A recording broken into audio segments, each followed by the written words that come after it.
Defending a rook and pawn versus rook ending is no easy task. It's all too easy to get pushed to the edge of the board and find yourself in a hopeless situation, just like this position. It's black's turn to move, but unfortunately for black, there is no way to save the position.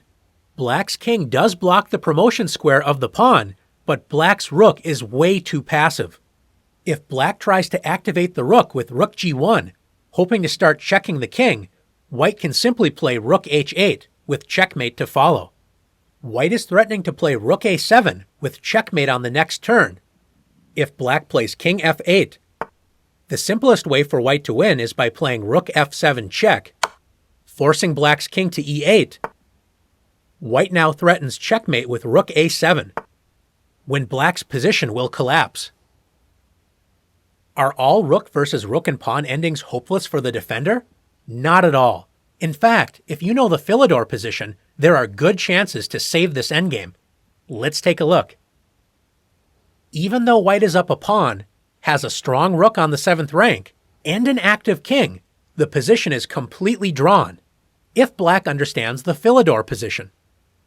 When defending this position, you want your king to be in front of the passed pawn, blocking its path to promotion. In the first example, black's rook sat passively on the back rank. This was the key to black's defeat. The Philidor position is also known as the 3rd rank defense. The key to defending the Philidor position is by moving the rook to your 3rd rank. In this case, by playing rook g6. The black rook is activated and prevents white's king from advancing. The idea is to force white to push the pawn forward, so white's king cannot move in front of the pawn. If white refuses to move the pawn and waits by playing a move such as rook a7, all you need to remember is to keep the rook on your 3rd rank until your opponent pushes the pawn forward. So black plays a waiting move, rook h6. Checking the king does not help white, so after king e4, rook g6, and king f5, white's king desperately wants the rook to leave the 6th rank so white can advance the king. Remember to keep the Philidor position simple by staying on the rank with rook b6. Checking the black king does not help as it will always stay in front of the pawn on e7 or e8. White finally decides to advance the pawn with e6. This is what black has been waiting to see.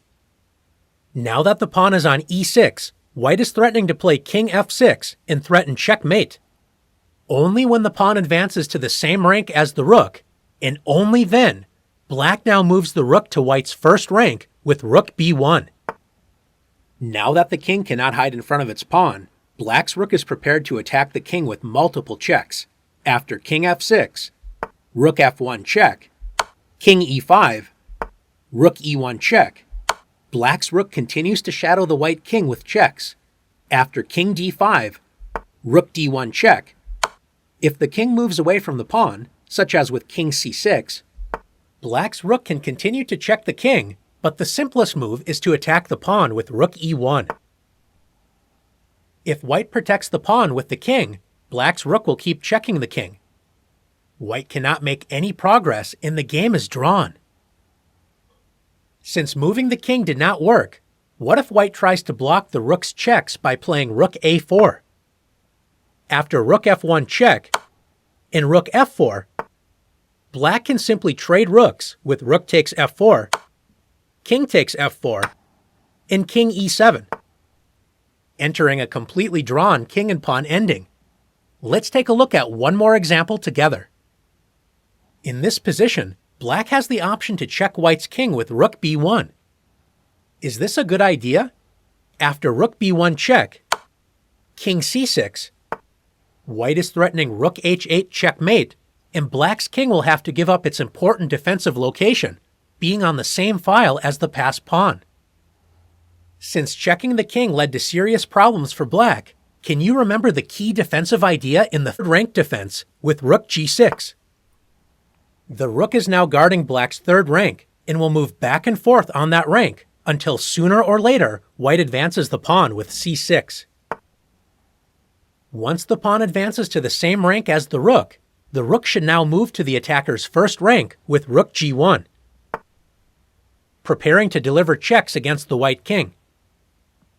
Since white's king cannot hide in front of the passed pawn, the game is once again drawn.